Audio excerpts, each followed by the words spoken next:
साथियों नमस्कार, मैं हूं नीरज पटेल और आप देख रहे हैं नेशन जनमत। बिहार के चुनावी समर में एक विधानसभा छपरा जो हॉट सीट बन चुकी है और इस सीट के चर्चा में रहने का कारण है भोजपुरी स्टार खेसारी लाल यादव, जिनको आरजेडी यानी कि तेजस्वी यादव की पार्टी ने इस विधानसभा से कैंडिडेट बनाया है।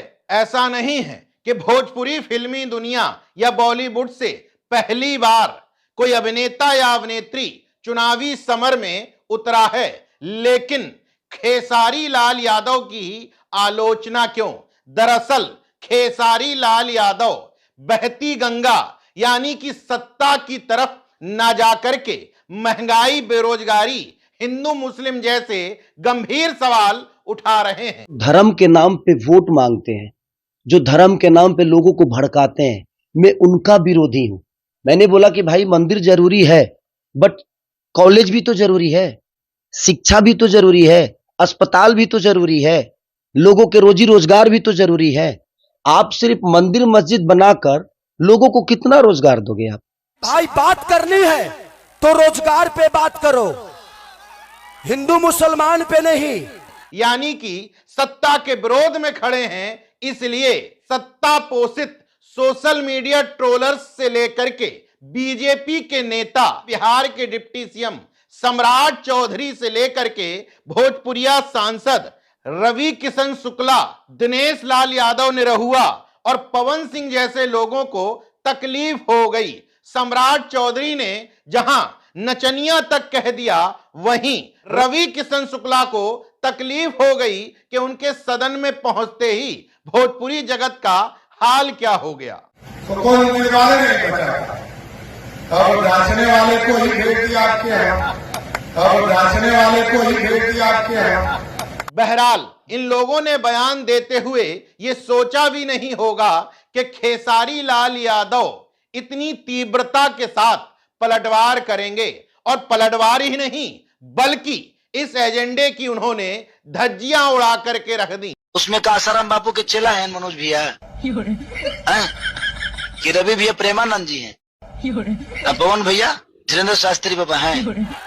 हम राम के विरोधी नहीं है, आपके विचारधारा के विरोधी हैं। लोग कहते हैं कि खेसारी ने बहुत गंदा गाना गाया। अरे भाई मेरे से ये बता दो कि ठीक है मैंने गाया, आप आसाराम बापू के चेला हो। माने एक आदमी अगर राजद में आ गया तो वो गंदा हो गया, और चार चार गंदा उधर जाके साफ हो गए।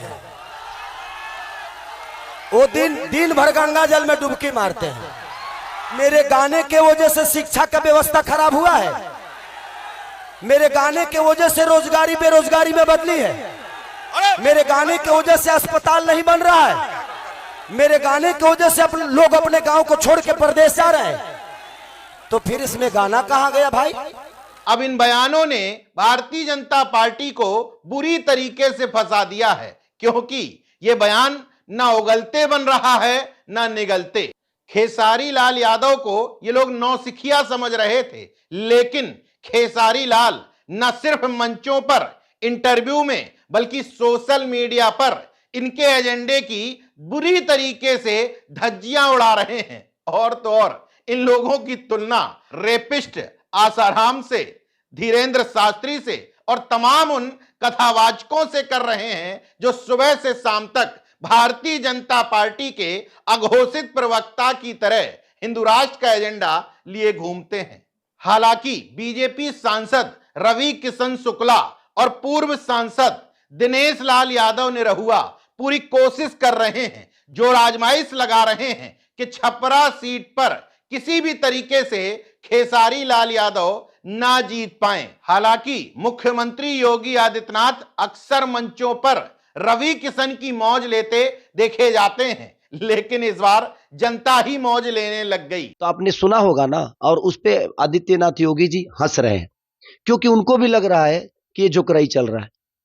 कौन आदमी बताइए मरने के बाद ये सोचता है कि मैं जलोगे सीधे स्वर्ग में चले जाओगे? खेसारी लाल यादव ने एक मुद्दा पकड़ा दिया है कि पीएम मोदी जितनी चर्चा, जितना विकास गुजरात में करते हैं, उतना बिहार में क्यों नहीं।